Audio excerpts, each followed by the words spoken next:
Professora Adelaide Faljoni Alário possui doutorado em Bioquímica pela Universidade de São Paulo, a USP. Atua como pesquisadora do CNPq nas áreas de Química, Bioquímica, Biofísica e Ensino de Ciências. É professora titular de Bioquímica e Biofísica da Universidade Federal do ABC, a UFABC.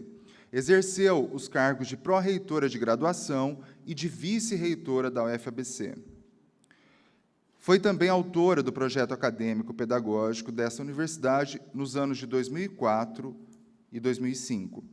Além de 55 artigos publicados em periódicos, é coautora da publicação Reflexões e Perspectivas na Educação Superior da América Latina, de 2004 a 2007. E, atualmente, é coordenadora da área interdisciplinar de pós-graduação da CAPES. Neste momento, a Universidade Federal da Integração Latino-Americana tem a honra de convidá-la a proferir a palestra com o tema Interdisciplinariedade, a professora Adelaide Faljoni Alário. Agradeço imensamente as palavras e ao convite que me fizeram. Realmente é um prazer estar aqui.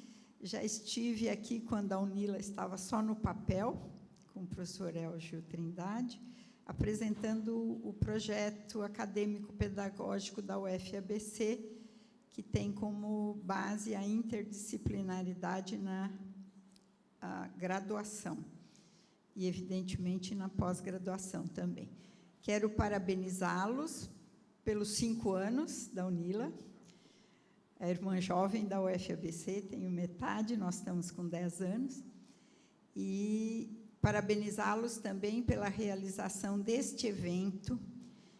Como disse o professor Fernando, eu acho que é uma das coisas mais importantes que tem numa universidade para permear a graduação com a possibilidade de se fazer coisas novas, interessantes, que cativem esses alunos, tanto para o bem pessoal deles, quanto para o desenvolvimento do país, não é? Então, se não cativarmos nessa fase esse alunado, fica muito mais difícil. Ele egressa da universidade, entra no mercado de trabalho, num sistema que o absorve, mas que ele se esquece um pouquinho dessa atualização e dessa coisa interessante e salutar, até psicologicamente, que é o pesquisar, que é o descobrir coisas. Se não fizermos na iniciação científica, não o faremos mais.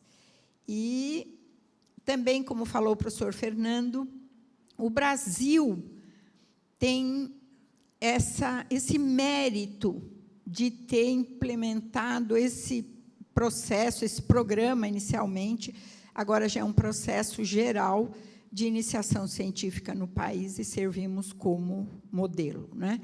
E um pouco disso vem da própria natureza da CAPES, da Coordenação de Investimento. Inclusive, o PET, que é o Programa de Educação Tutorial, inicialmente estava alojado na CAPES, e que tinha essa ideia da iniciação científica, e o PET ainda, ele já nasceu com essa força na interdisciplinaridade, né? Então, é uma coisa importante, realmente. Então, meus agradecimentos por estar aqui com vocês, e a UNILA será uma grande universidade.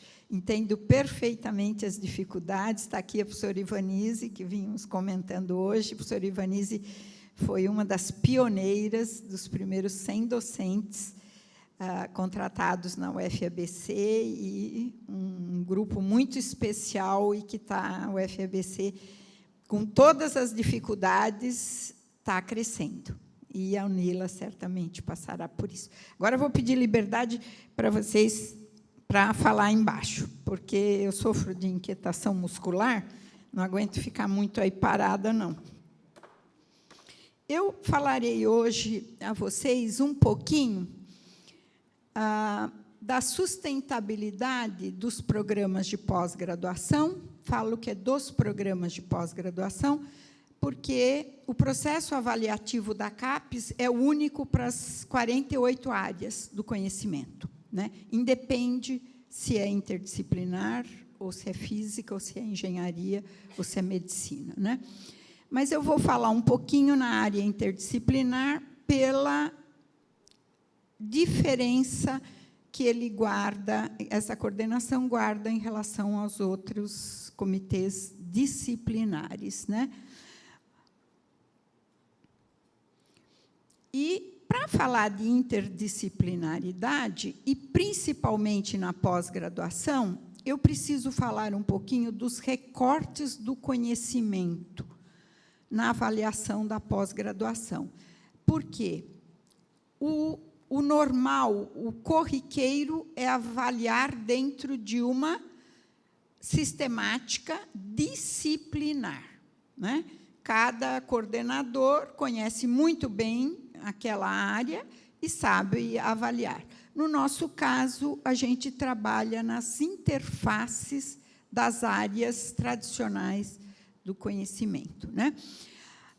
E aí nós temos o pequeno problema nessa coordenação, que nós trabalhamos com os recortes, mas a avaliação é feita por pares, isto quer dizer, o conhecedor daquela mesma área.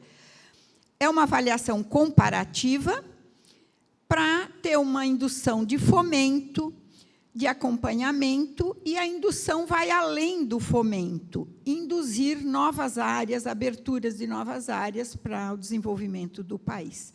Mas aí a gente faz até em tom de brincadeira, como seguir os princípios de avaliação por pares se somos ímpares? E é o que eu vou mostrar para vocês. Uma avaliação comparativa se a gente vai comparar alhos com bugalhos. A interdisciplinaridade, ela tem um histórico dentro da CAPES, bom, dentro do Brasil e no mundo. Nós estamos passando, nos últimos 30 anos, por essa mudança de paradigma nessa organização que nós temos acadêmica, disciplinares, que sempre foi salutar para melhorar o processo, né, avaliativo e de comparação. Entretanto, na década de 80, ao final do século passado, nós demos um nome dentro da CAPES, que eram os cursos nômades. Que eram esses cursos? Era uma proposta que chegava na CAPES sobre agronegócio. Agora eu posso falar tranquilamente. Se a gente não tivesse tido pós-graduação em agronegócio, como não era salutar, não ter uma caixinha disciplinar para agronegócio, o PIB nosso estaria muito, muito, muito menor. Quem sustentava o PIB brasileiro na sua maior porcentagem na década de 70 era a indústria automobilística, na sede da UFABC. Tem caído vertiginosamente. Agora, a maior porcentagem do nosso PIB, o maior segmento é o agronegócio. E eu acredito isso à pós-graduação. Formação de recursos humanos altamente qualificados para estudar a química dos solos, a plantação, a variação genética, o transporte, o armazenamento.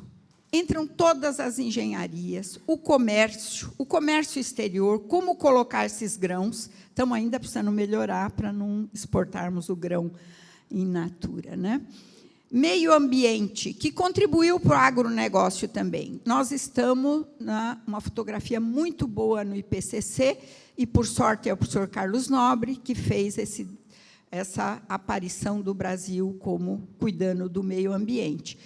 Em que caixinha da CAPES, nas 44 caixinhas que existiam até 1999, nós colocaríamos meio ambiente, um programa de pós-graduação em meio ambiente? Às vezes pegava um pouquinho a física, mas a física faz astrofísica, não faz o detalhe. Às vezes na biologia, mas não dava para cuidar do meio ambiente e na biologia. E ficava numa nuvem, que a gente chamava, né? Educação e tecnologias agora está bem. Naquela época não tinha condições. O Comitê de Educação não aceitava esse tipo de motivo para o ensinar, não é? Gerontologia, nós estamos com 12 programas de gerontologia e todos estão na área interdisciplinar, porque as caixinhas da medicina 1, 2 e 3 tinha bastante dificuldade em aceitá-los, porque havia muito mais do que uma medicina clássica do idoso. Modelagem matemática de sistemas biológicos, a modelagem normal podia ficar na matemática ou na computação, mas sistemas biológicos não tinha muito espaço. Cultura e sociedade, que é um dos motes deste evento, né? Saúde, o cruzamento saúde e meio ambiente. Essa avaliação era feita por consultores ad hoc. Eu era uma delas, o professor Bevilacqua, o professor Cláudio Sampaio, o professor Cláudio Habert, da COP, e assim por diante. Então, apareceu um diferencial, uma possibilidade da criação de uma área multidisciplinar, inicialmente a proposta é que se chamasse interdisciplinar, mas não foi muito aceita esse nome, né? O primeiro diferencial é que eram problemas nacionais complexos, que viam a integração do conhecimento e a passagem para a sociedade, mas que não cabiam nas 44 caixinhas da CAPES. E era um desperdício, porque, quando avaliávamos, víamos que eram propostas magníficas para o desenvolvimento do país. Então, foi criado em 1999, com 46 cursos de mestrado e doutorado. O proponente foi o professor Luiz Bevilacqua, que era coordenador das engenharias 3. Né? O segundo diferencial, a outra coisa, quem cria os comitês é a CAPES, por sugestão da CAPES. Esse é o primeiro que vem de fora. As bases acadêmicas solicitam, quer dizer, nem solicitam, forçam a criação, né? Então, o segundo diferencial é que a indução não partiu da agência de acreditação, que é a CAPES, emergiu das bases acadêmicas. E eu tenho que dar crédito que isso partiu de alguns coordenadores visionários que perceberam que problemas complexos necessitavam de competências de diferentes atores, diferentes conhecimentos. Não partiu da CAPES. Né? E outro visionário é o professor Luiz Bevilacqua, que foi o coordenador do projeto da UFABC, né?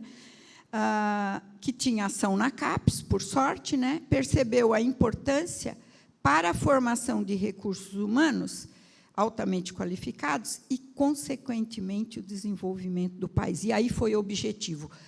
É acadêmico, é importante, mas o mais importante é o desenvolvimento do país, e ele não tem vergonha de dizer isso.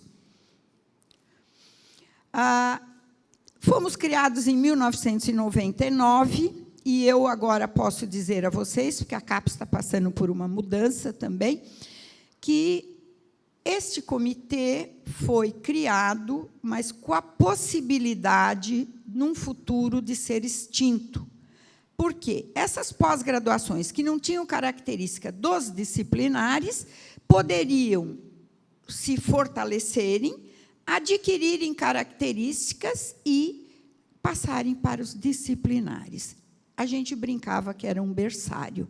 Entretanto, não foi isso que aconteceu. Em 2004, dos 46, nós tínhamos 135 cursos e já prejudicava a avaliação. A gente fazia 4 pacotes em cima de uma mesa grande na CAPES, né, e punha os que tinham mais característica de exatas e da terra, os grupos de programas que tinham mais características de... então, vou até falar aqui pela ordem. Meio ambiente e agrárias, a gente chamou de conjunto 1. Né? 2, sociais e humanidades. 3, engenharia, tecnologia e gestão. Inovação, que a gente até tirou esse nome agora. saúde e biológicas, mas era só para facilitar o trabalho, porque era avaliado tudo em conjunto, né? E isso foi em 2004, a gente chamava isso de grupos temáticos. Em 2006, com 189 cursos, foram criadas essas 4 câmaras. Gente, isso é um absurdo para uma agência de acreditação. Os comitês, em geral, têm de 40 a 70 programas, né? E já fica difícil, porque a gente tem que olhar a miúde nos detalhes, né? E, com essa divisão, é claro que sofremos uma grande crítica, vai voltar a cultura disciplinar, já estão dividindo em caixinhas também. A Inter vai se tornar uma pequena CAPES, isso era corriqueiro lá por volta de 2005, e aqui eu faço um parênteses, aí nasceu a ideia da UFABC. Se o motivo chamava a atenção de tanta gente para se fazer programas de pós, essa característica da interdisciplinaridade deveria ser passada para a graduação, porque é a graduação que forma o profissional, o estudante que vai entrar na pós-graduação. Então, nas horas vagas, que isso acontecia, em geral, às 11h, em Brasília, nasceu a ideia de se fazer uma universidade, não era a UFABC, inicialmente o governo nos convidou para fazer uma proposta para reestruturação. Era a proposta do REUNE, reestruturação das universidades federais, né? Em 2008, 258 cursos. Isso é impossível, né? Então, nesse momento, a CAPES aí toma ações, né? Esse comitê, que tinha a caixinha 45 da CAPES, né, passou a se chamar a área interdisciplinar. Abrigada numa grande área foi a criação de um novo guarda-chuva dentro da CAPES, naqueles colégios acadêmicos que vocês conhecem, né? E aí, derivado da nossa Câmara 2, que é as humanidades, foi criado o 46, que era ensino de ciências e matemática, biotecnologia, o 47, e materiais, o 48. Mas não para de crescer, gente, não para. A CAPES toma essas ações, retira desses 258 programas, aproximadamente 45, 46, para a criação destes comitês novos, mas, em 2011, nós estávamos com 327 cursos, novamente insustentável. E, nesse mesmo ano, com esses em andamento, recebemos 176 propostas de cursos novos, né? Aí a CAPES impôs um sistema de triagem. O APCN chega na CAPES com a marquinha interdisciplinar, o CTC se reúne, faz uma avaliação, tria e remete para outros comitês para avaliação. É um pouco desagradável para o proponente, porque ele faz a proposta em cima de um documento de área e é avaliado em outro documento de área, mas foi a única maneira de ter uma administração desse crescimento exagerado, né? E aí, em 2011, foi criado o último comitê, que existia até agora, que se chama Área de Ciências Ambientais, dentro desse guarda-chuva da área multidisciplinar, que é o 49. Então, nós temos atualmente 48, porque um número sumiu, que houve uma fusão entre filosofia e teologia. Então, nós somos 48 grupos, né? Entretanto, a triagem não funcionou. 2012, com 385 cursos, recebemos um total de 178, com 64 propostas de mestrados profissionais e 104 de acadêmicos, mestrado e doutorado. A DAV fez um seminário internacional, aliás, foram 2, né, com discussões internacionais sobre interdisciplinaridade, e aí provamos que não é um diferencial da CAPES, o mundo inteiro está preocupado e trabalhando nisso, né? Em 2013, a Inter recebeu outras 130 32 propostas de novos programas. E aí, pelo tamanho da Inter, foi criada a figura do coordenador adjunto de mestrados profissionais. No nosso caso, é o professor Eduardo Winter, do INPI. É o único comitê que tem verdadeiramente um profissional da área de mestrados profissionais de maior sucesso no Brasil, né? Então, o Colégio a CAPES tomou essas feições em função do interdisciplinar, que é o 45, com o nome de interdisciplinar, que foi o que restou da extração desse grupo de ensino, que agora tem outras características, tirou a palavra de ciências e matemática, é ensino de todas as áreas, biotecnologia, que saiu da Câmara 4, essa saiu da Câmara 2, a 48 saiu da Câmara 3 e ciências ambientais da Câmara 1. Bom, o que levou a CAPES a fazer isso foi esse crescimento exagerado, né? A gente vinha crescendo, cada ano aumentava 19, 31, 25, 29. 2010, 2011, a gente crescia um comitê novo por ano, e fica insustentável, né? 2012 está com 25, eu achei que eu tinha até posto o gráfico já atualizado, a gente está subindo, em média, 35 a 40 programas por ano. E a triagem, que é muito desagradável, mas é o seguinte, foi decidido pelo CTC, do ensino superior, em conjunto com a área Inter, quando acima de 60% do corpo permanente de uma proposta está numa determinada área de avaliação diferente da interdisciplinar, essa proposta é direcionada para lá. Quando acima de 80% do corpo docente permanente estiver fora do multidisciplinar, vamos buscar naqueles colégios acadêmicos disciplinares, que é o Colégio das Humanidades, o Colégio das Ciências da Vida e das Exatas e da Terra, né? E, para nós, o mais importante é o seguinte, a proposta do curso, as áreas de concentrações, as linhas de pesquisa, ou atuação, ou a estrutura curricular, tem foco em uma área disciplinar. Então, se chega uma proposta que tem as características de ciências, por exemplo, medicina 3, tem que ir para lá, né? Saúde coletiva. A pós-graduação ela é interdisciplinar por natureza, né?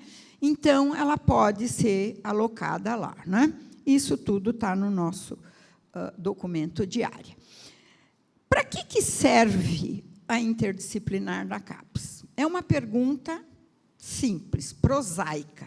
O que eu faço? Para que eu sirvo? Que trabalho que eu faço? A gente devia fazer essa pergunta todo dia, né? E a Inter cresce, não tem tamanho, a gente precisa pensar para que ela serve, né?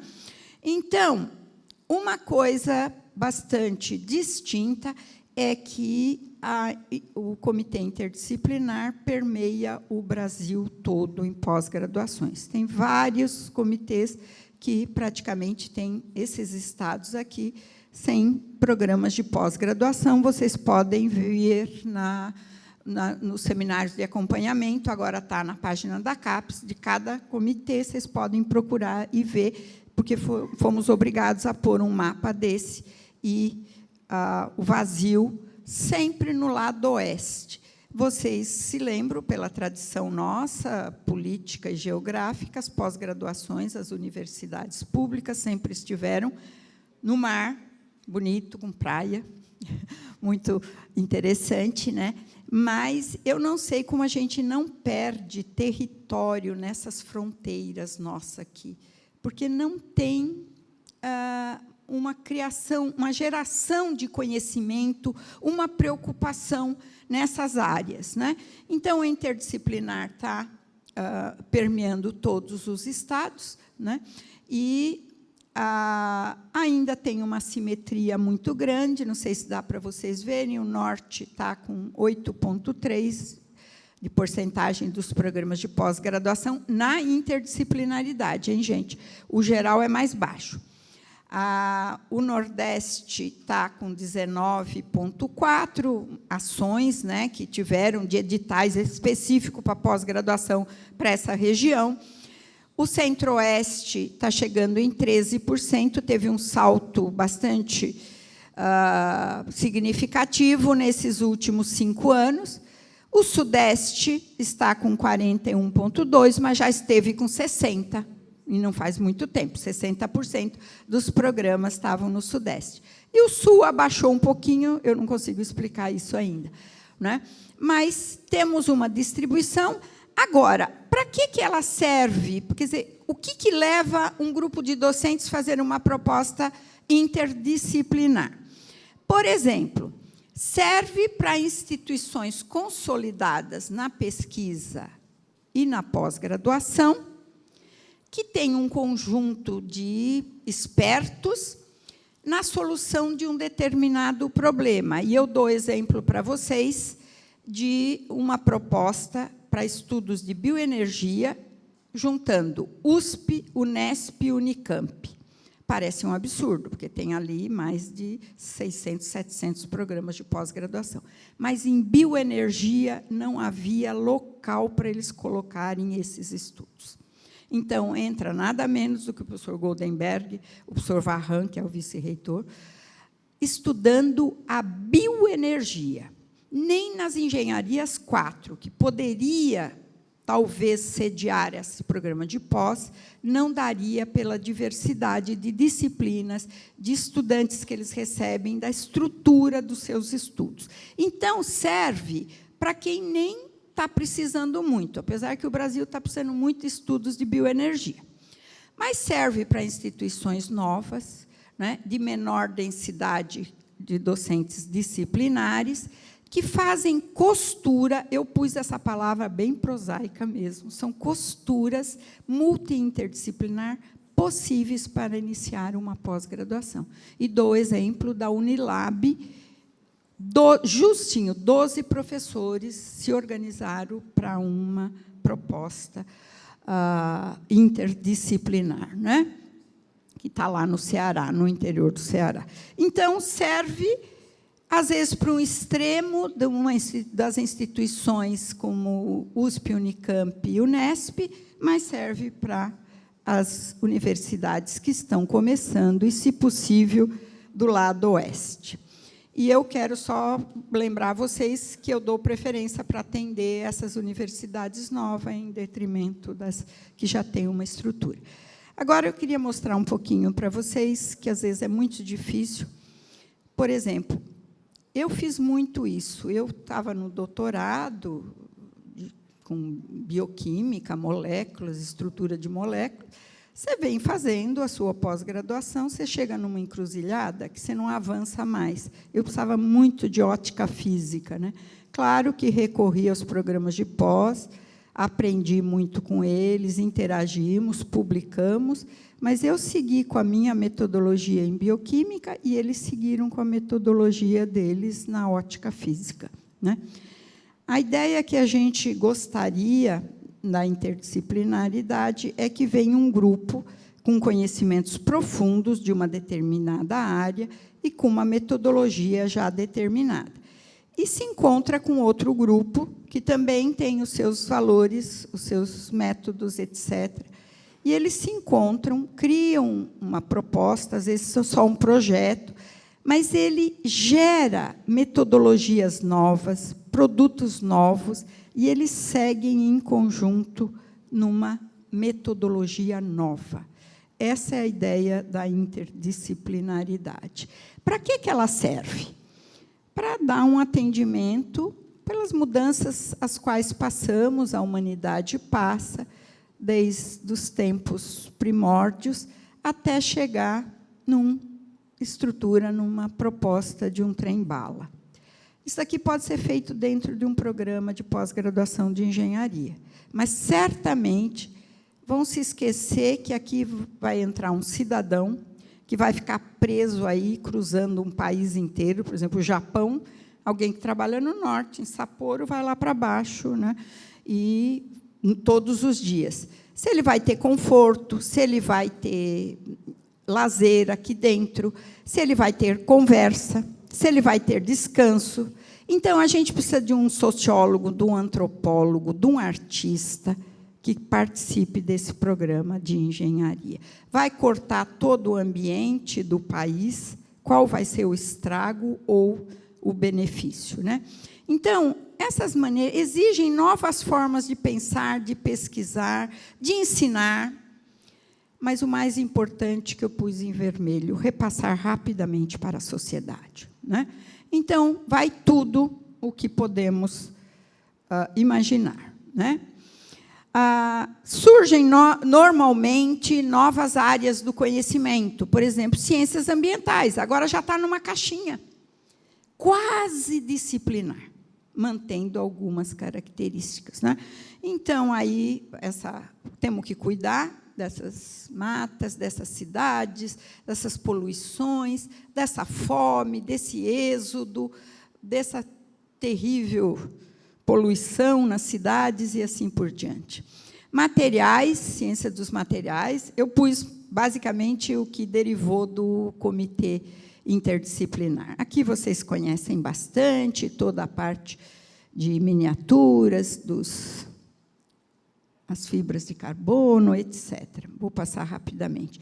Bioquímica, vocês já veem, já é uma associação, biofísica, bioética, biotecnologia, e aí tem de tudo. Então, precisa tomar só bastante cuidado, que não é só a mudança genética, não é só a Dolly que ficou com artrite, né, precocemente, a multiplicação dos fetos, etc., mas a tristeza desse cachorro dá a ideia, a braveza de um homem, para a gente pensar um pouco sobre o que fazemos. Bioengenharia, e vocês conhecem, um avanço tremendo nos últimos 20 anos e precisa de mais profissionais, pelo menos 4 ou 5 especialidades.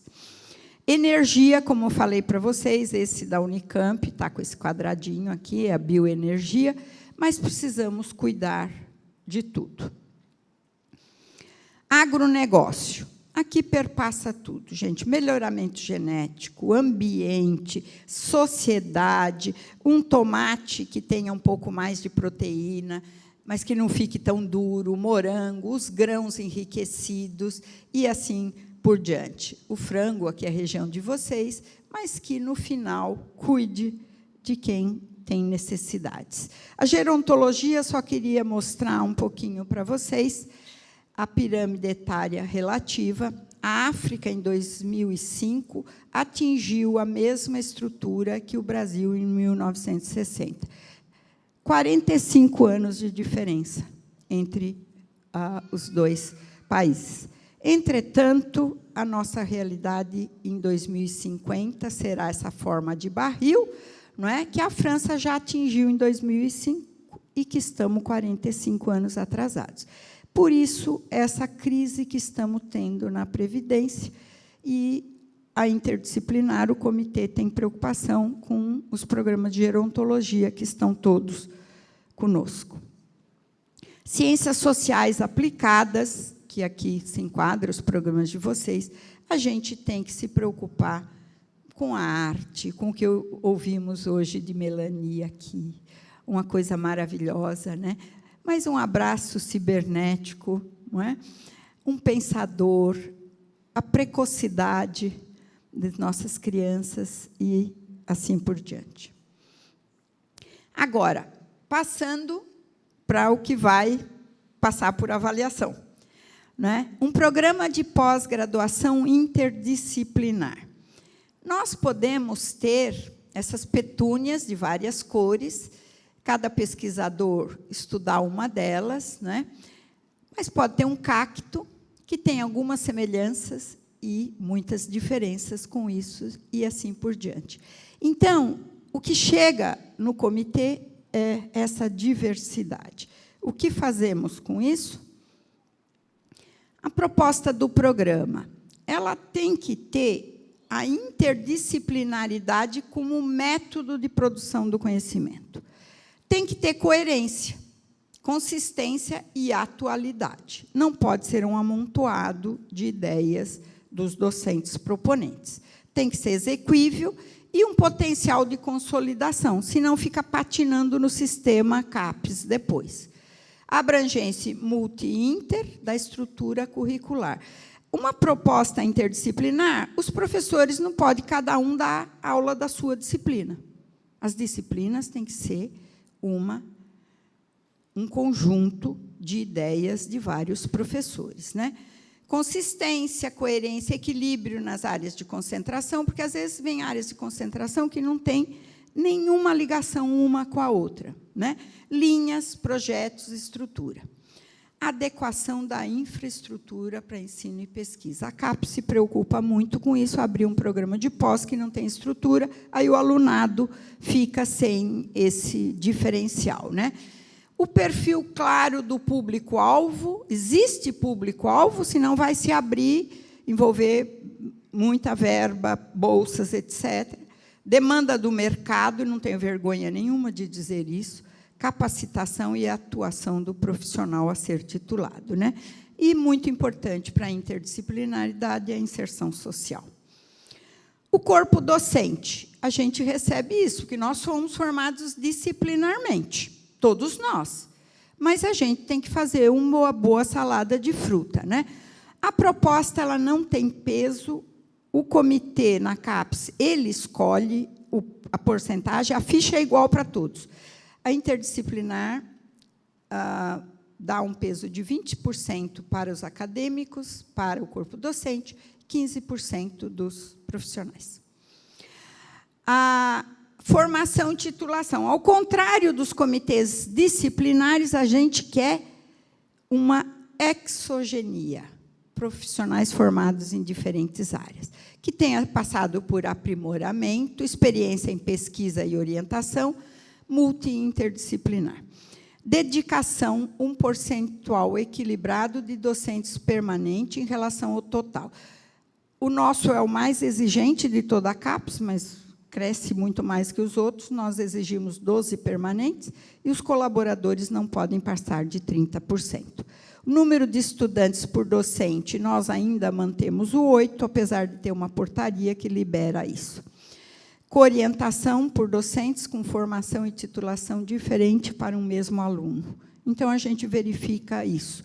Tem que ter uma certa robustez, estabilidade, então, que sejam professores contratados, maturidade científica da equipe. Os projetos de pesquisa, se possível, com fomento, professores com formações diferentes, compartilhando projetos, e participação de alunos na graduação e na pós-graduação. E distribuição homogênea pelas áreas disciplinares. Não pode ter uma proposta com 10 professores formados em matemática, é melhor que ele vá orientar lá na matemática, né? E nós medimos a interdisciplinaridade como aqui. Autorias dos docentes permanentes em relação ao número de artigos publicados por programa. Vocês veem que, normalmente, é um professor em cada trabalho. Para ter 2 professores no mesmo trabalho, é difícil. Então, eles não estão publicando interdisciplinarmente ainda. Corpo discente, recebemos uma coisa maravilhosa de grãos. São distintos, alunos com diferentes formações, mas cada um tem o seu valor.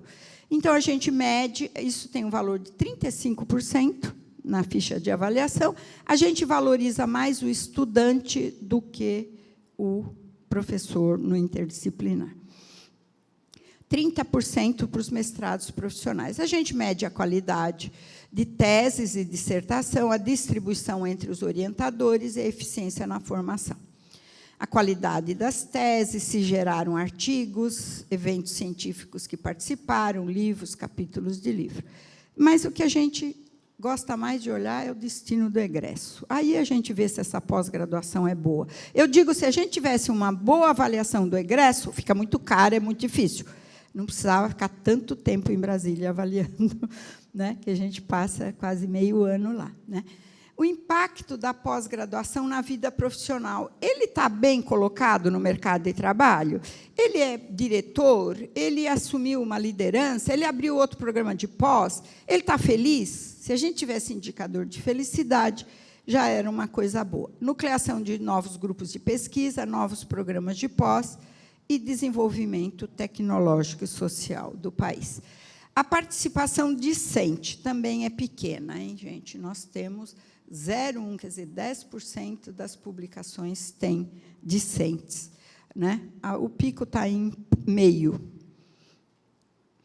Nós fizemos, para a valorização do estudante, uma busca em 5.828 periódicos, no extrato de A1 a B2, 11.000, quase 12.000 em anais de evento, porque o aluno publica muito aí, né? Livros, capítulos de livros, coletâneas, verbetes, editoriais, desenvolvimento de produtos, programas de rádio, TV, e tiramos a produção dos discentes da área interdisciplinar. Mas, se vocês veem, a maior parte está quase que individual, essa publicação. Nem os estudantes entre si fazem a interdisciplinaridade. Produção intelectual, aqui a gente dá 35 para os acadêmicos e 30 para os mestrados profissionais. Isso é igual de todos, produção qualificada, periódicos, livros, mas o interdisciplinar foi o primeiro a ter uma classificação de livro oficial. Agora estamos na produção artística, qualis eventos, e a produção técnica, o nosso documento já está praticamente pronto, né? E a gente olha muito essa coautoria, né? E os mestrados profissionais precisam ter competência técnica, né?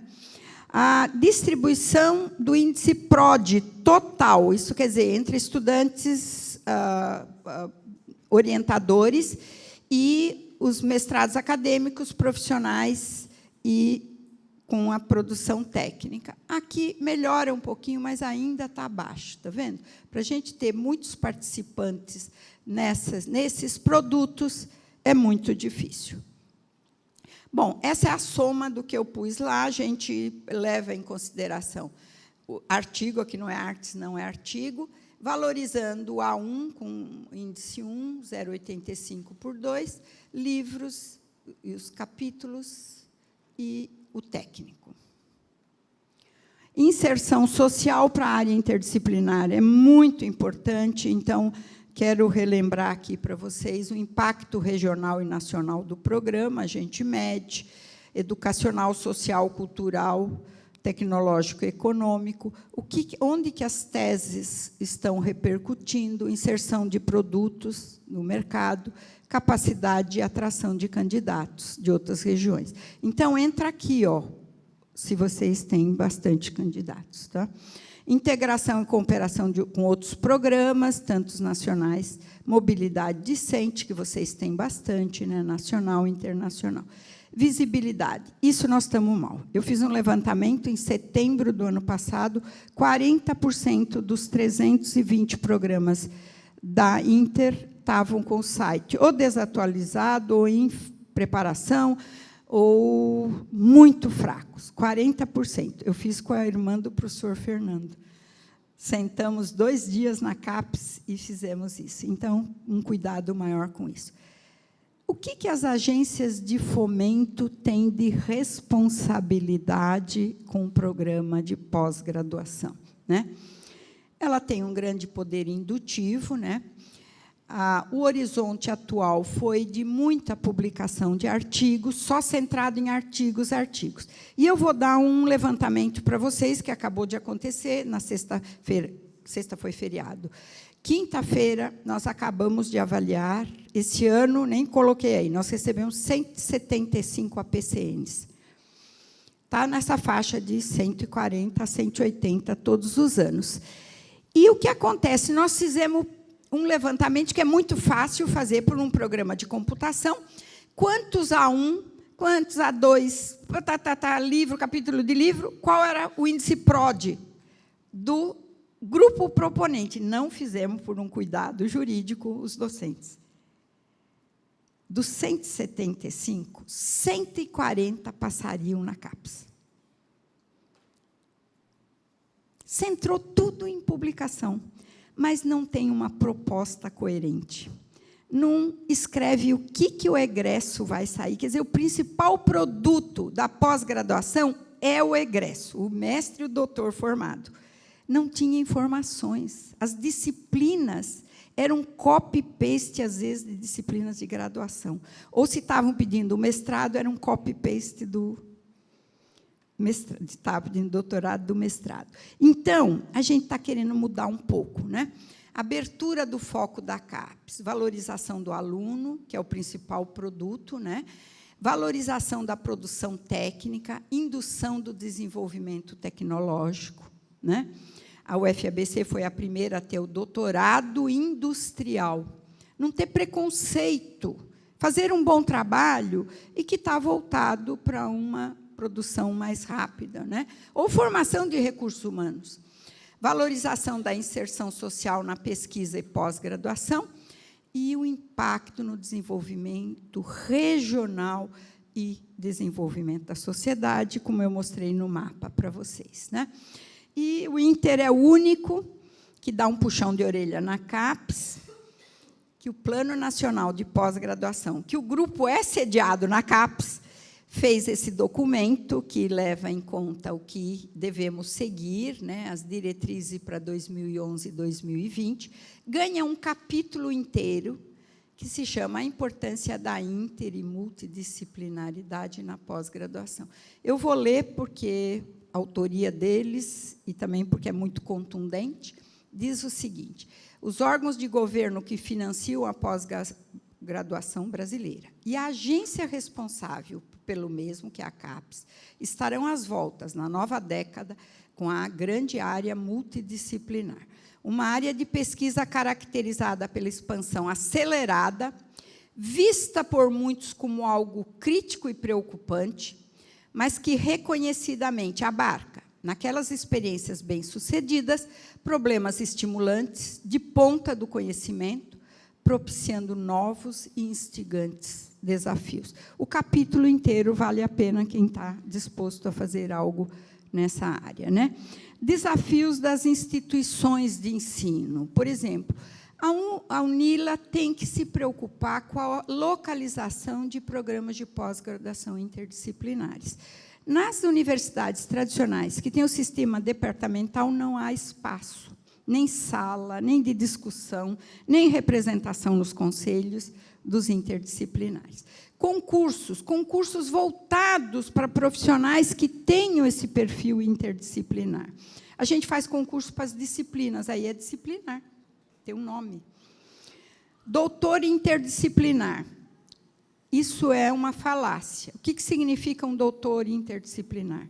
Por isso que os nomes dos programas interdisciplinares, e no mundo inteiro é assim, dos projetos, são nomes que dizem o que vão fazer. Então, o doutor tem que sair. Eu sou um doutor num programa que está sediado no comitê interdisciplinar, mas eu faço isso, eu fiz isso. Precisa tomar esse cuidado, senão a gente acaba prejudicando esse egresso na hora dele participar de um edital. Alocação de vagas para professores para comporem esses programas, relação com o sistema departamental, que às vezes é muito perverso, diálogo entre áreas distintas e outro. Então, a instituição que aceita um programa interdisciplinar, que antes de ir para a CAPES é a instituição que tem que aceitar, tem que cuidar muito dele. Eu vou passar rapidamente, vou deixar aqui para vocês, a política atual da CAPES, vem passando por variações, né? 11 de dezembro, sempre final do ano, vai ter outras agora, em dezembro. Saem umas portarias, né, no Conselho Superior, que passa a avaliação de trienal para quadrienal, é um único artigo, e corresponde à coleta 2013, 14, 15 e 16, e será efetuada em 2017. Essa é a grande modificação. A 174, de 30 de dezembro, que define o que é, novamente, um professor permanente, um visitante ou um colaborador, mas a grande vantagem dessa portaria é que aí define o que é, vocês dão uma olhada aí, que cada docente pode participar de até 3 programas de pós-graduação, independente de serem profissionais ou não. Antes, você podia participar só de 2 e um terceiro se ele fosse profissional, que era para dar um reforço para o profissional. Agora, pode ser qualquer 3. Eu vou, e a preocupação é das 40 horas, que aqui há um equívoco, né, gente? Professor e médico são as únicas profissões que pode passar para 60 horas, acumular 2 empregos. Né? A gente pode ter 60 horas de trabalho e até 2 instituições públicas. Né? Mas a portaria fala em 40, aí dá um nó, porque quem está em 3 vai pôr o quê? 10, 10 e 10, e não vai sobrar nem tempo para ele dar aula de graduação. Agora, 10, 10 e 10, por exemplo, não serve para o interdisciplinar, que a gente gostaria que dedicasse 20 horas. Então, está um descompasso, nós faremos os novos documentos de área em função dessa portaria, e vocês cuidem, porque a sucupira chacoalha inteira, que você põe 20, 20 dá 60. Então, a sucupira não gosta, porque ela é um sistema computacional de caixinha. Né? Então, precisa tomar cuidado. Eu estou aconselhando por 10, 10 e 10, e depois até a gente acertar o documento de área. Agora, eu vou passar, porque são... aqui eu preciso voltar, que é o que está em vermelho. O artigo 5º da 174 dizia que você só podia ter 8 alunos por docente permanente. Bom, uma chiadeira do público em geral, e foi inutilizado o artigo 5º, então, o parágrafo único, a relação de 8 alunos está morta. Ela tem uma outra portaria que eu vou dar para vocês. Isso daqui é tudo... essa daqui, ó, portaria 50. Torna sem efeito o artigo 5º da portaria anterior que eu dei para vocês. Está liberado, pode orientar 20 alunos. Depende do documento de área e da energia dos docentes. Bom, a gente pode fazer com retalhos, que estariam quase para descarte, fazer uma colcha. A nona sempre pedia para a gente fazer as escolhas, e ela ter uma certa organização, ter um produto, ter utilidade. Pode ter uma organização um pouquinho maior, que demanda mais organização, ou um tapete como esse. Né? Ou de pequenos cacos, como se diz, mas com uma arte por trás disso, né? Uma geração de conhecimento, ter uma obra de arte. Agora, eu dou um exemplo que a interdisciplinaridade não é nova, ela é antiga. Então, aí os vitrais que a gente vê no nosso mundo antigo. Né? E aqui estão meus endereços, e depois eu deixo aí com vocês. Tem, não sei se vocês querem ver a produção da UFABC, dentro de um projeto interdisciplinar. Né? Então, nós... fiz besteira, hein?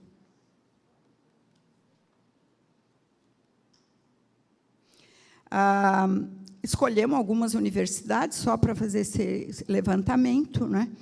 E é um mérito dos docentes jovens da UFABC, que está aqui a professora Ivanise, que teve ideia até, literalmente, a gente tinha que limpar o chão das pequenas salas alugadas que tínhamos em 2006. Né? Das cozinhas, dos refeitórios, fizemos laboratórios, então foram professores realmente jovens, e havia uma crítica em relação aos proponentes, que nós poderíamos matar cientificamente por 4 ou 5 anos, deixando esses docentes com parte administrativas, editais para serem feitos, carteira para serem comprados, porque a gente não tinha editais, porque a gente não tem funcionários, e cada vez um número menor. Né?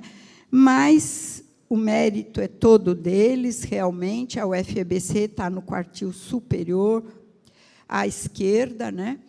a CBPF brasileiro aqui também. Essa universidade da Califórnia, na cidade de Merced, tem um projeto igualzinho da UFABC, com um tipo de um BCT também, de engenharias, e está muito bem, né? O IMPA aqui, para vocês verem. As universidades grandes não é um desmérito, gente. Tem uma porcentagem de professores inativos, a máquina grande. A gente está aqui, o MIT, o Imperial College, Harvard, mas é um mérito desses docentes, e eu acredito um pouco isso, a congregação entre os docentes jovens. Muitas publicações, a gente já fez um levantamento, que é cruzamento de professores de áreas distintas, que, conversando, né, edital entrava tudo, engenheiro, químico, né, Ivanise, físico, biólogo, filósofo, né, porque nós quisemos dar um cunho para as tecnologias com muito esse fator. E, então, dizer a vocês que não é fácil uma universidade nova ficar em pé, né, porque a gente, de vez em quando, achava que as pernas iam cair, mas é possível, com colaboração, com esforço de docentes, estudantes, funcionários e outros agregados, porque a gente acaba solicitando cooperação de vários lugares. Muito obrigada.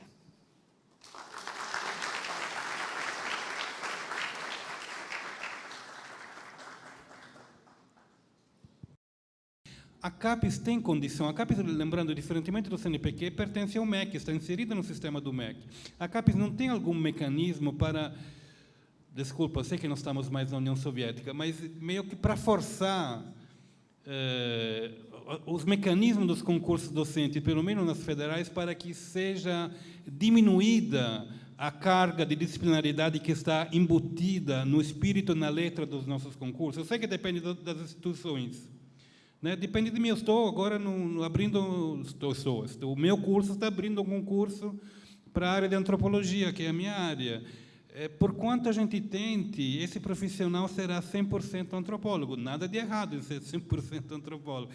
Mas, talvez um doutor em estudos latino-americanos, se nós um dia tivéssemos um doutorado assim, talvez tivesse dificuldades até em demonstrar aos burocratas que estão fazendo as homologações que o doutorado dele vale tanto quanto um doutorado em antropologia. Desculpe, foi longo demais, mas eu acho que você entendeu a minha preocupação. Seria bem mais ou menos a preocupação do Andréa.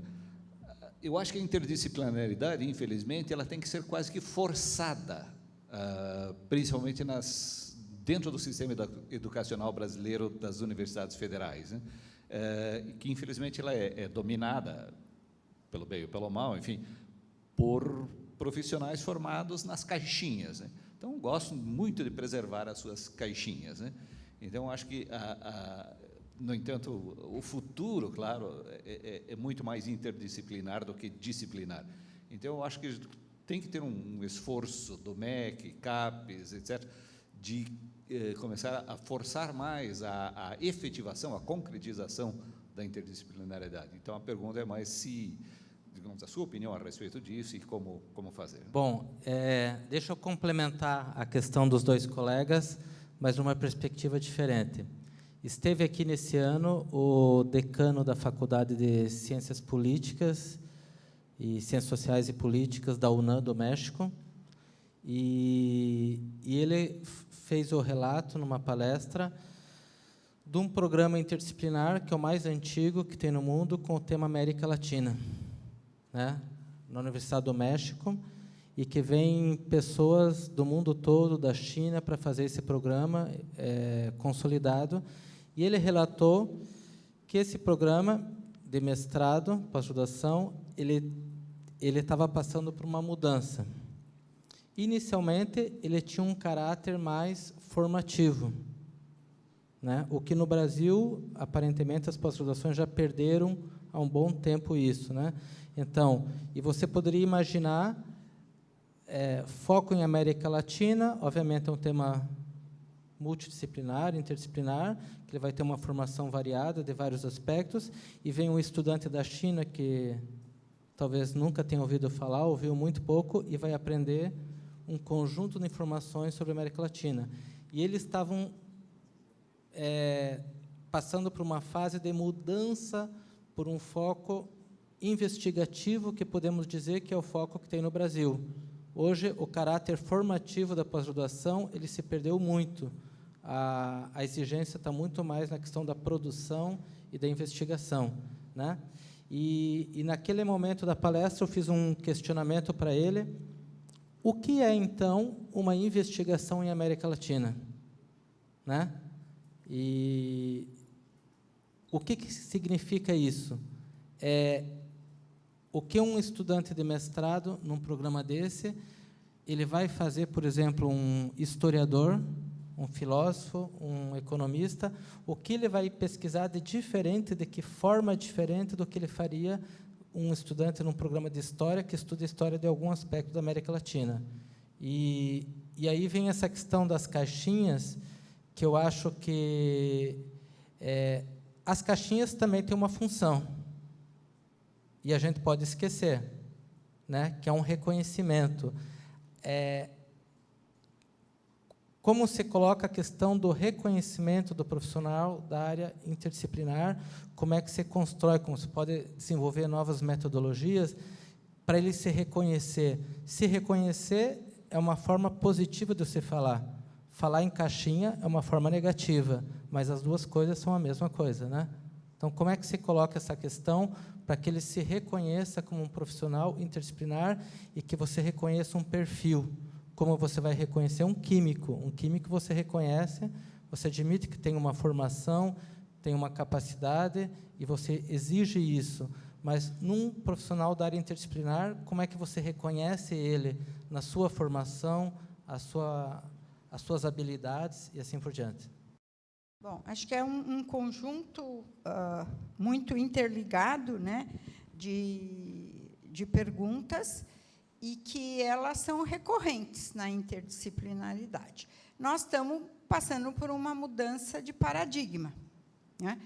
Realmente é uma mudança de paradigma, e o sentido das caixinhas não é negativo, não é mesmo, é no sentido de que foi interessante fazer essa organização, até administrativa, né, para você ter os seus pares, você organizar melhor.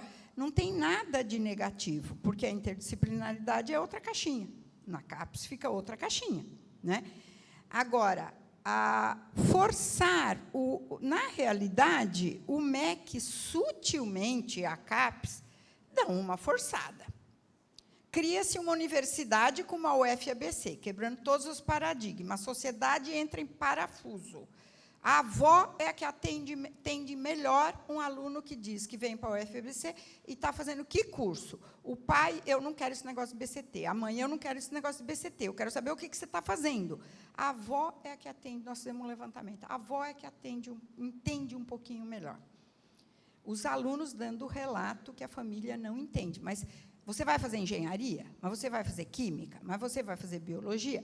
Quer dizer, nós temos que mexer com a sociedade toda, né? Mas o que o MEC fez em 2007?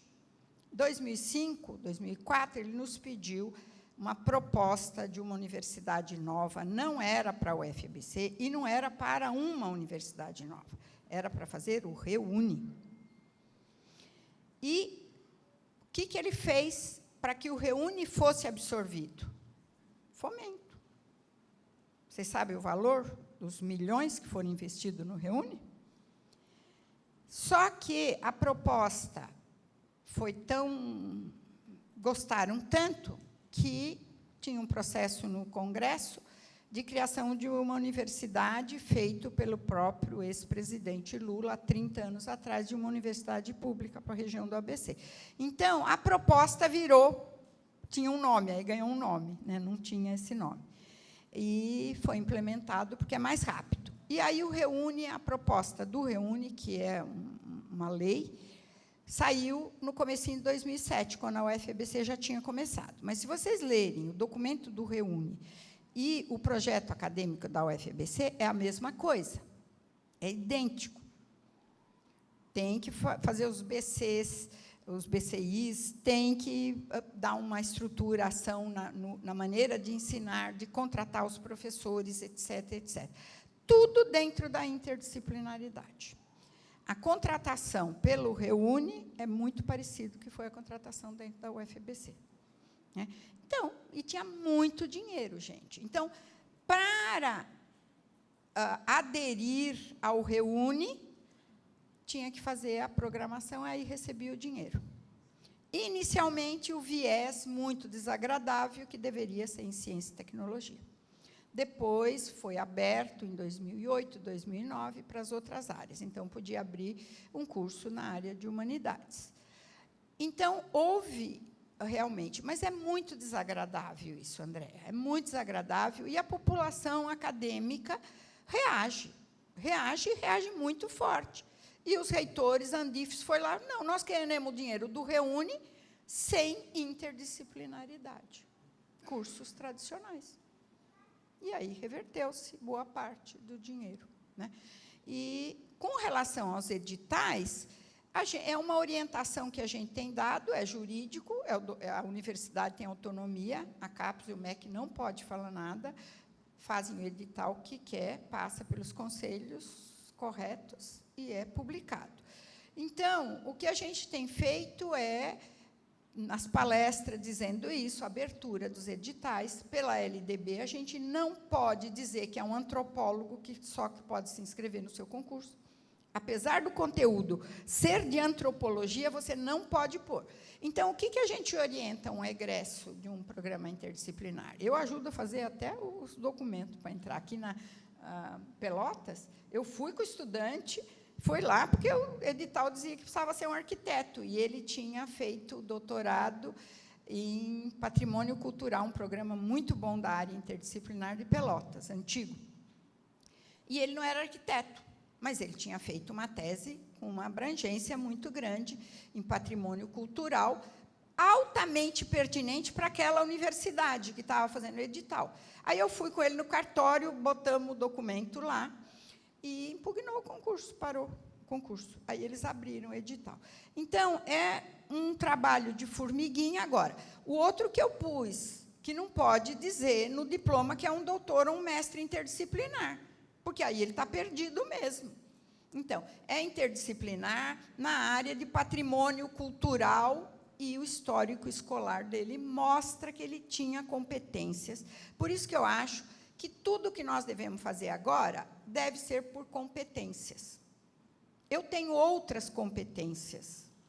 Talvez tenha perdido muitas competências da área da química básica, de fazer uma reação e fazer entrar do lado que eu quero aquele radical. Eu já as perdi, mas eu tenho outras competências. Então, para analisar os APCNs, o que a gente está fazendo? Olhando no Lattes e ver a mudança das competências dos docentes. Ele não precisa ser matemático, ou ele pode ter sido matemático, engenheiro, etc., ele tem aquela marca. Mas a gente está olhando os trabalhos que eles publicam, quais as competências que eles têm. Né? Então, é uma mudança de paradigma. Por lei, a gente não pode interferir, mas a CAPES pode dar esse recado. Eu vejo uns editais da UFABC, de ingresso na pós-graduação, preferencialmente formado em ciências biológicas. Pode tirar. Se não tirar, que eu que sou colega que estou avisando, eu aviso para um aluno entrar no Ministério Público. Ele não precisa ser formado em ciências biológicas para entrar num edital de um programa disciplinar, porque é uma lei, a LDB não permite isso. Né? Você tem uma formação em um curso superior, né? Então, você pode participar de qualquer concurso. Claro que o cara não vai entrar, porque ele não vai se sair bem na prova de conteúdo. Então, se tiver conteúdo de antropologia, ele estudar bastante, ele entra. Agora, essas mudanças de paradigma demoram tempo. Nós estamos com 16 anos, né? Agora, em novembro, a gente está completando 16 anos na CAPES. Mas já rendeu bons frutos de universidades, indo para a interdisciplinaridade. Outra coisa, nós avaliamos egressos, estão todos empregados, os mestres e doutores, e até, não temos muito a miúde, mas com bom desempenho. Né? Então, agora, o que se faz em termos de ministério? Um pouco de fomento, né? Para mostrar isso, porque a sociedade em si prefere ficar mais. E a mudança de foco, isso é normal, Fernando. Isso é normal. Quer dizer, eu acho que ele está saindo bem se ele sair com o diploma que ele fez estudos latino-americanos. Por isso que os chineses estão indo para o México. Esse mercado de quantos milhões, nós, no conjunto, bom, nós ainda falamos português, mas já falamos portunhol, esse conjunto, o Brasil e o resto da América Latina, chama a atenção de todo mundo, né? Agora, nós, pelo que eu comentei aí da ficha de avaliação, a gente está querendo que a pós-graduação vá para o lado formativo, e não só investigativo. O investigativo faz parte do formativo. Então, por isso que a gente dá muito valor, por exemplo, tem lista, 30, 40 projetos de pesquisa. Você tem conteúdo formativo, ou ele vai lá só fazer o trabalhinho que o orientador manda? Então, a gente olha disciplina por disciplina. Aí a gente fala, a disciplina não atende. As leituras oferecidas para esses alunos não atendem a parte formativa. Nós realmente descuidamos, e é uma coisa que eu estou falando para vocês. A gente teria quase 70% das propostas que vieram para a gente. Se a gente olhar só a produção docente, ele teria condições de ter mestrado ou alguns até doutorado. Porque o índice PROD está em 1,8, 2, que dá para você dar um doutorado com o índice PROD desse, né? Porque a gente leva em consideração toda a produção do estudante. Mas não adianta, eu não vou dar o programa, autorizar o programa de pós-graduação, se ele não tiver uma boa proposta para os estudantes, formativa. Então, a gente, sempre que faz essas avaliações longas, a gente reúne pelo menos 1 hora por dia para discutir a essência da interdisciplinaridade, e essa semana que passou dos acadêmicos foi a parte formativa, né? E, por coincidência, na semana anterior teve o CTC, 4 professores, e o mais enfático, das agrárias, dizendo, eu quero formação de alunos. As agrárias estão no foco aí do agronegócio. É formação e não só o investigativo. O investigativo é importante para ele saber se deparar no meio profissional a sair investigando um assunto, mas com uma boa formação, né? Então, a formação precede a investigação. Então, essas mudanças vão acontecer, e no Brasil também. Tá indo.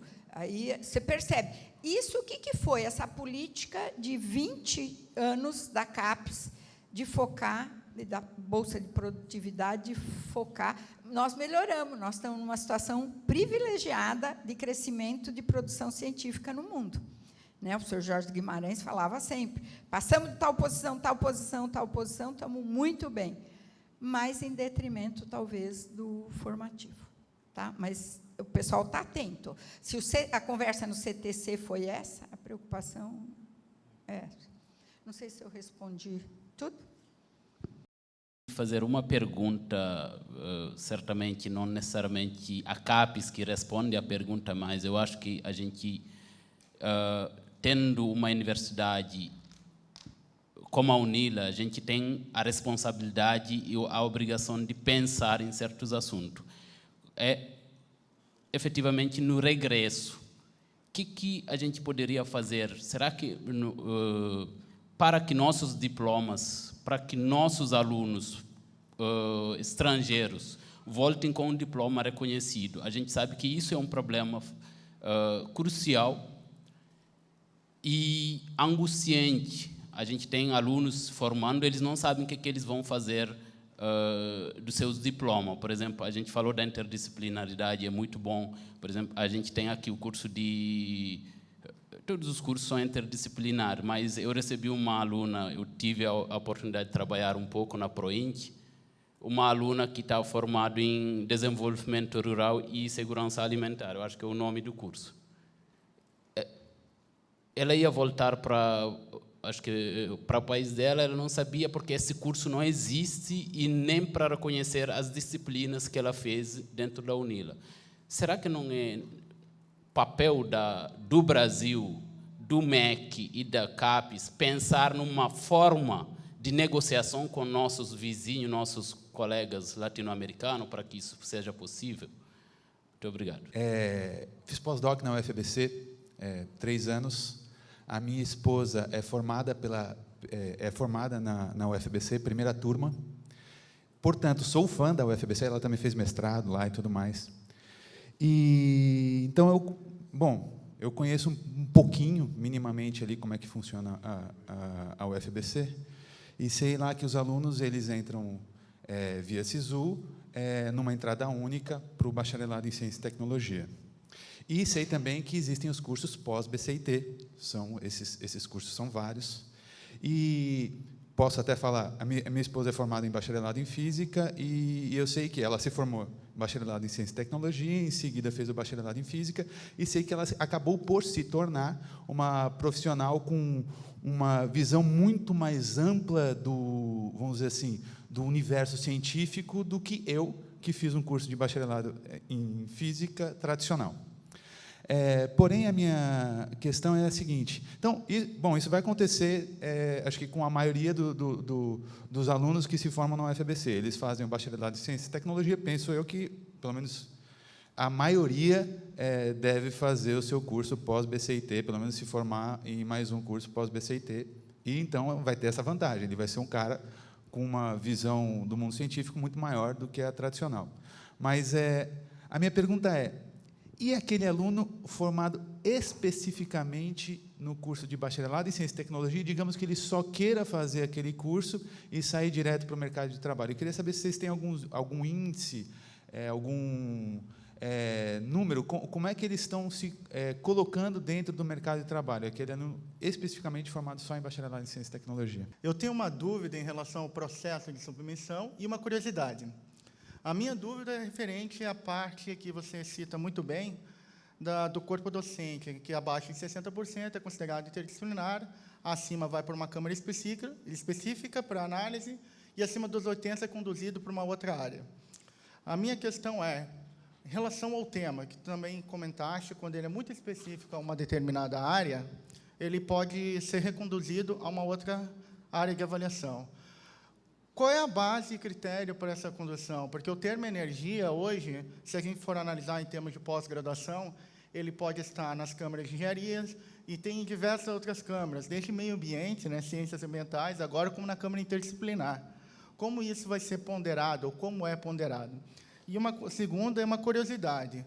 A nossa realidade é um pouco diferente da USP, que a professora citou muito bem, da parte de centros associados, criar pós-graduações numa área específica, pegando o que tem de melhor de 2, 3 universidades. Isso é uma coisa que atraiu bastante na hora que eu estava pensando em propor a proposta, mas a nossa realidade difere um pouco.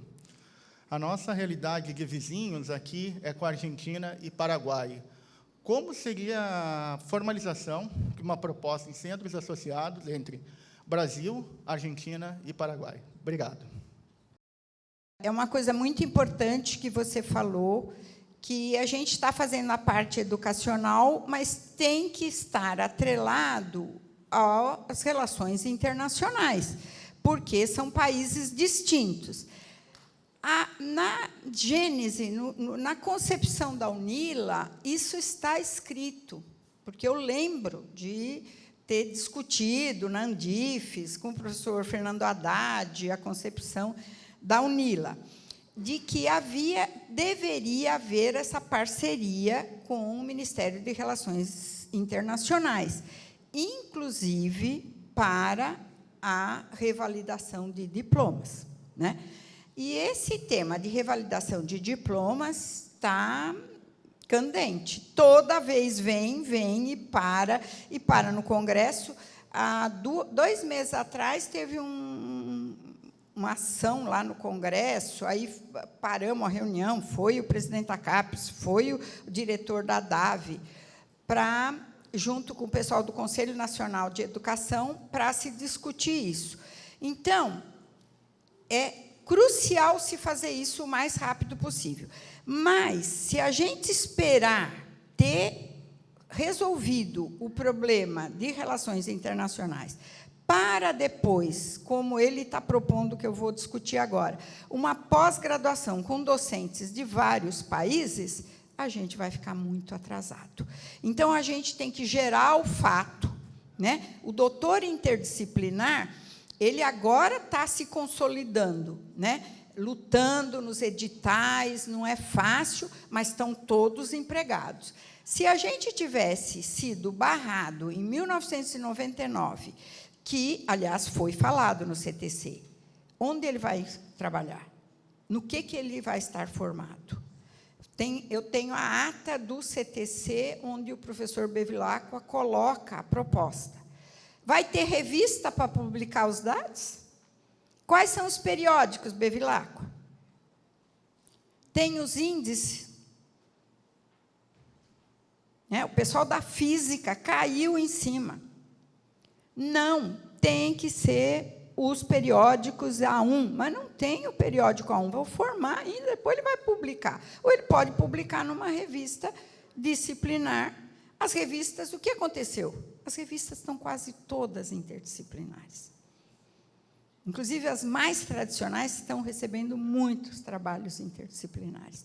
Quer dizer, então, uma lida, né? A geração de um bom profissional gera mudanças lá.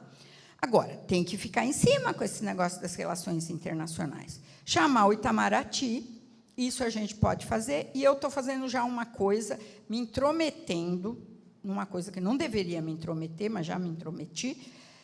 A UFSCar tem um programa de, exatamente com o mesmo título que você falou agora, dos pequenos negócios, exatamente com o mesmo nome. Só que eles fazem um pouquinho de agroecologia. Um grupo muito bom, fez uma interação com Angola, está dando aula em Angola, está formando gente lá, mas lá não tem o mestrado. Aí vem para a UFSCar. Aí faz o mestrado aqui. Aí, como que a gente dá esse título para ele lá? Bom, está efetivando, eles já estão indo, dando aula lá. O que está fazendo? A aula que os professores da UFSCar dão em Angola está valendo, e a pró-reitoria da UFSCar está aceitando, está valendo para o rapaz, quando vem aqui, tirar o título de mestre. Aí a gente consegue dinheiro para ele ficar aqui 1 ano e fazer o mestrado completo aqui no Brasil. Então, o que eu sugeri para o coordenador? Faça um pedido para a CAPES, para Relações Internacionais da CAPES, e ver se aceita.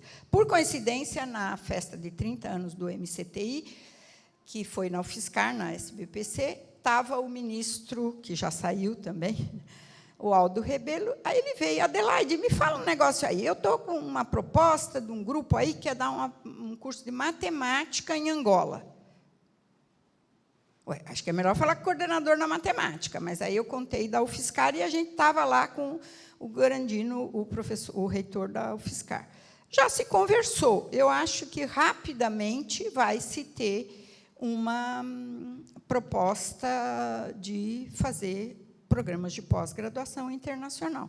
É igual eu falei para o professor aqui que me perguntou, o outro que me precedeu, como que é o nome dele, que tem que chegar lá para o Carlos Nobre, se o Guimarães não fez o documento dessa parceria, de dar uma bolsa à Araucária, à Unila e à CAPES, tem que firmar o acordo. O que estava firmado, mesmo com pouco dinheiro, a CAPES está pagando tudo. Né? O que estava os acordos internacionais, inclusive. Está pagando tudo, não tem jeito, é jurídico. Então, tem que firmar esse acordo. Né? Então, o seu tem que fazer uma força. Eu vou falar outra vez com as relações internacionais, e justamente vou usar a UNILA, mas, às vezes, tem que gerar um fato. Um profissional se formou aqui, arranjou um emprego lá e está com o problema. Então, leva esse fato para a CAPES. E aí, ou para o MEC, né? No caso, se for graduação, tem que levar para o MEC, para o Conselho Nacional de Educação. Gera-se o fato e dá uma solução e cria-se o precedente. Tá? Agora, esperar que faça a legislação, não existiria nenhuma dessas 18 universidades novas se a gente fizesse isso. Né? o seu é da graduação. Bom, é claro que a gente tinha expectativa que o aluno fizesse o BCT, agora tem BCH, e pudesse ir para o mercado de trabalho. Poucos foram. Foram, inclusive, trabalhar em banco, se deram muito bem, tem elogios, porque eles têm jogo de cintura.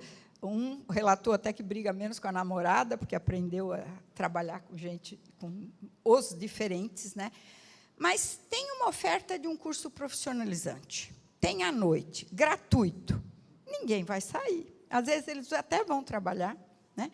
Eles podem fazer o mestrado direto, então, nós estamos com vários casos de que o aluno faz o profissionalizante, mais 2 anos de engenharia, 3, ele tem tempo para terminar, porque ele, às vezes, já tem até alguma atividade, e faz o mestrado. Então, está muito comum, né, Ivanise, ele fazer o mestrado concomitante com o profissionalizante e tira o diploma, às vezes, junto.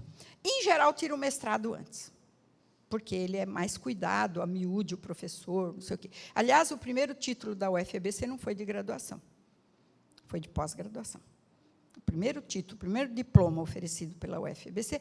E aí não tem que se perder tempo. Inclusive, dentro da UFABC, quando nós iniciamos, 100 docentes queria que esperasse para criar a pós-graduação. Só daqui a uns 5 ou 6 anos. O que é isso? 100 professores publicando com pós-doc no exterior, vou deixar parado 5 anos para ter... Por que a pós-graduação tem que começar depois? Fizemos uma pós-graduação, como o mestrado é de 2 anos, o BCT é de 3. O primeiro título foi da Química. O primeiro título da UFABC é um mestrado. Então, a gente pode inverter a ordem das coisas. Gerou-se um fato novo, né? Então, agora, eu acho que é por oferta. Eu também, se tivesse um filho, saiu do BCT. Aliás, eles nem saem do BCT, eles vão fazendo para terminar. Aí falta uma disciplina do BCT. Aí ele não se forma em engenharia se não terminar o BCT. Aí eles terminam a última. Então, eles estão formados, porque o BCT é base, né, inclusive na grade curricular, mas ele pode fazer quando ele quiser, liberdade total. Agora, se ele não fizer, ele não tira o diploma de engenheiro aeroespacial, que é o sonho deles. Tá? Então, é muito comum. Agora, que tem essa abertura, tem. No mercado de trabalho, eles se dão muito bem. Inclusive, nós temos casos de banco, que só tem quase engenheiro e estão trabalhando em banco. Tem 4 trabalhando em banco, em grandes corporações, com mestrado e profissionalizante das engenharias, da física, da matemática, em banco também, né?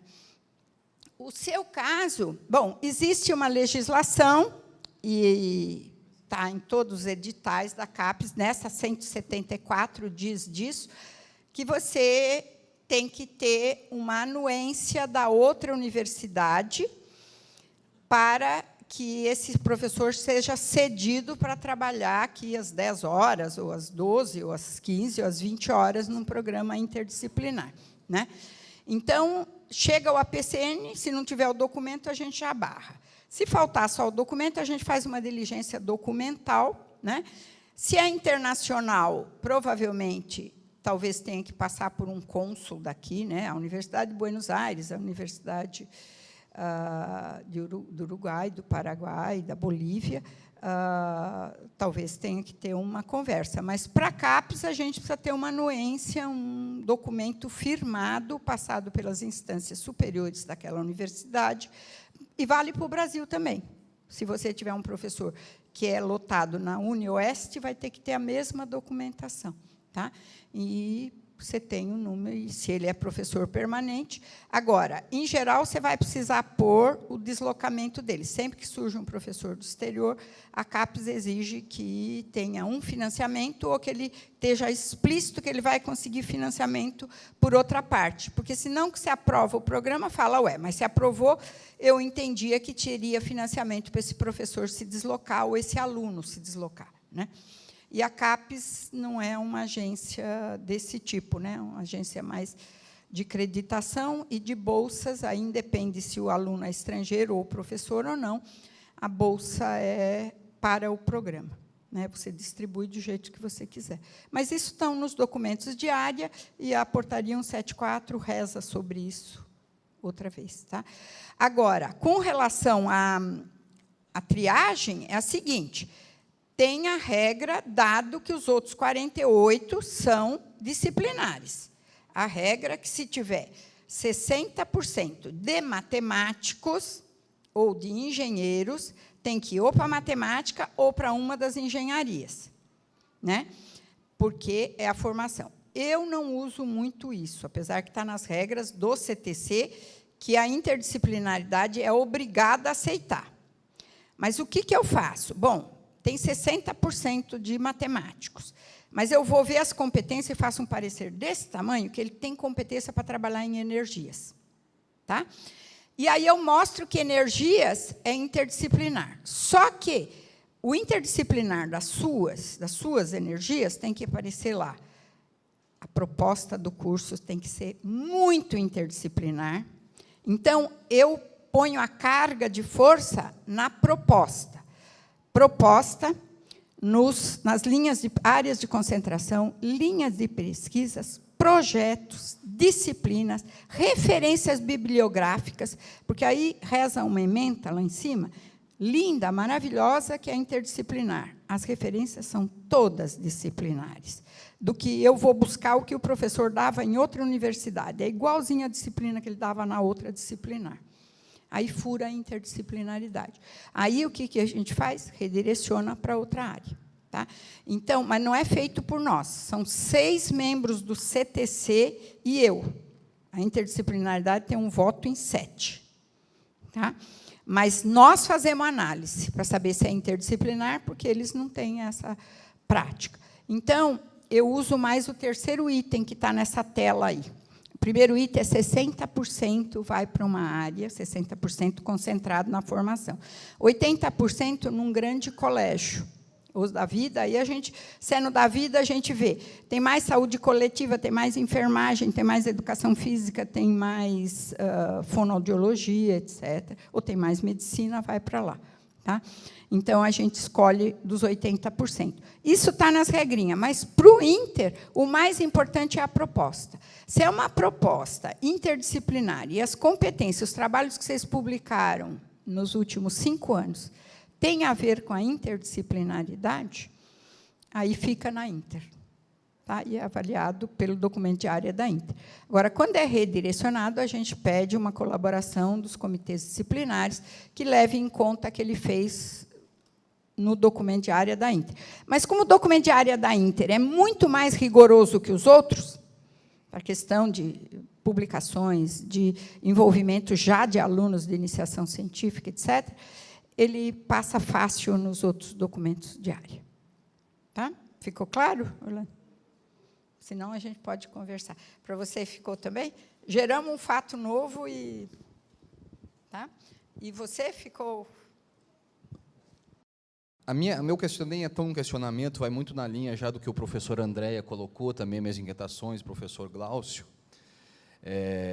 Eu vejo, eu não sei isso que o professor Andréia colocou, principalmente no que diz respeito ainda a isso que a gente tem dito, da mudança de perspectiva acerca da interdisciplinariedade. Eu tive minha formação de doutorado num curso interdisciplinar na Universidade Federal do Pará, no Núcleo de Altos Estudos Amazônicos, que, mesmo sendo um curso interdisciplinar que tem uma trajetória de 40 anos, né, era fundamentalmente formado por professores de áreas disciplinar.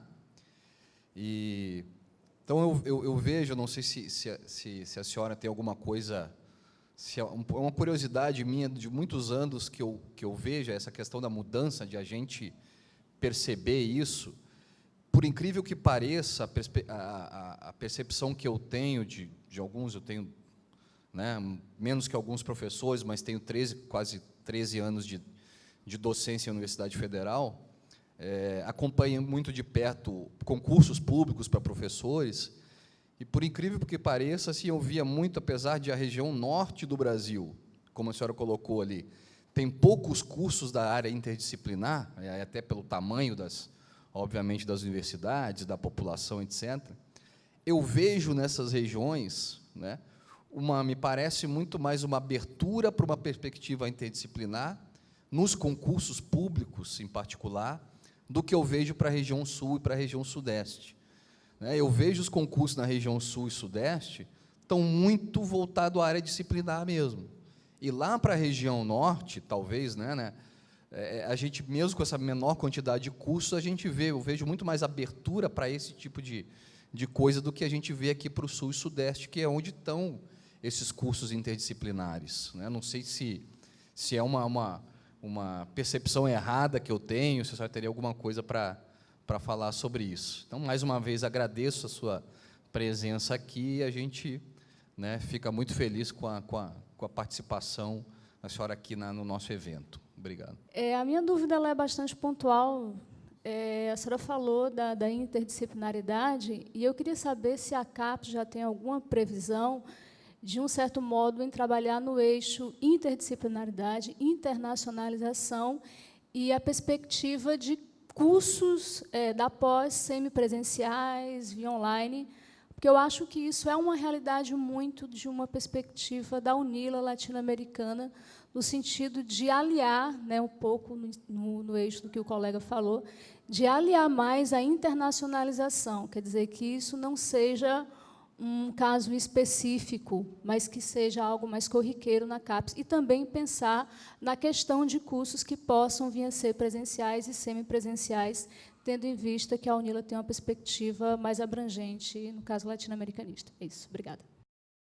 Respondendo ao Pedro, você tem razão. Mas eu não tenho certeza, porque não tenho levantamento. Eu acredito isso às necessidades dessas regiões mais longínquas.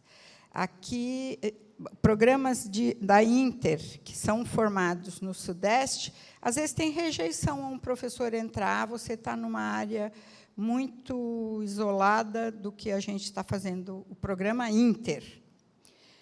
E nessas regiões, não, porque para conseguir 12 docentes é muito difícil. Né?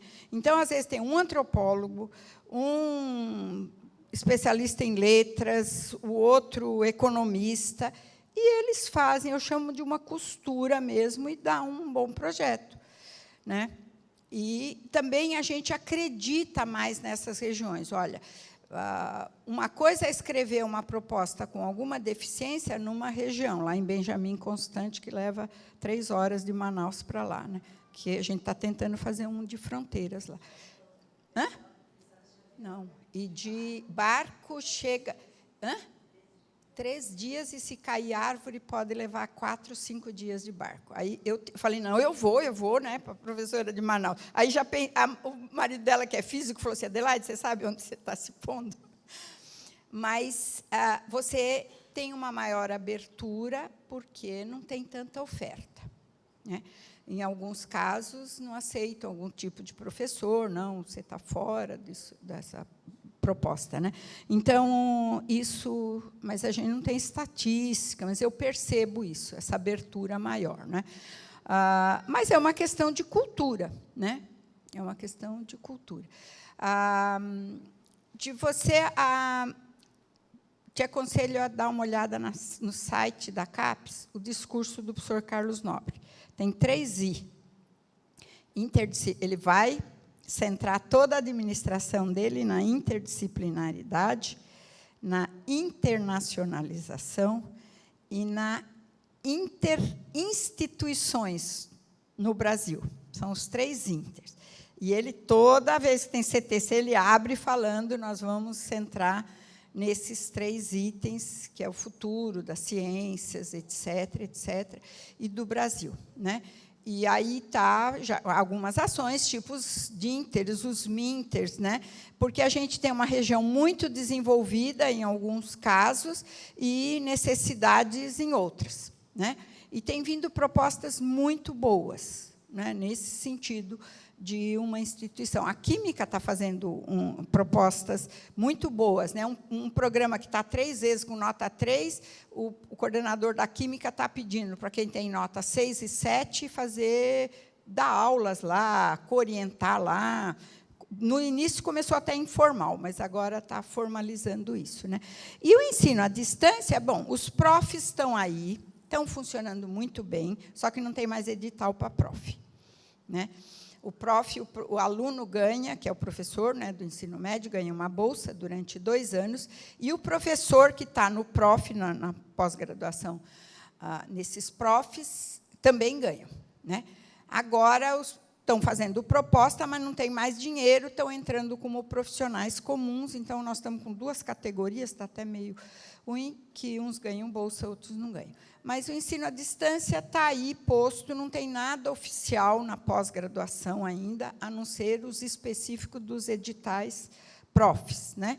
Mas a tendência é essa, de, com uma boa avaliação, você fazer, inclusive a CAPES está fazendo, a gente está fazendo entre os membros do CTC, para não ir todos 48, toda vez para Brasília, algumas coisas, por exemplo, os membros externos estão fazendo por webconf. Tá? Então, a gente faz análise, eles fazem análise, e a gente discute, a gente na CAPES e eles fora.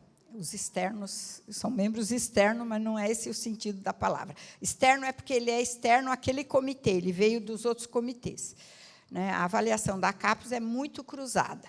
Não é a avaliação do Inter, fica diferente de um outro, porque eu, agora, nos acadêmicos, tive 8 coordenadores de outras áreas trabalhando comigo para avaliar. Então, a tendência, eu acho que é mantendo a qualidade, na minha opinião, mas não tem nada oficial. Tá?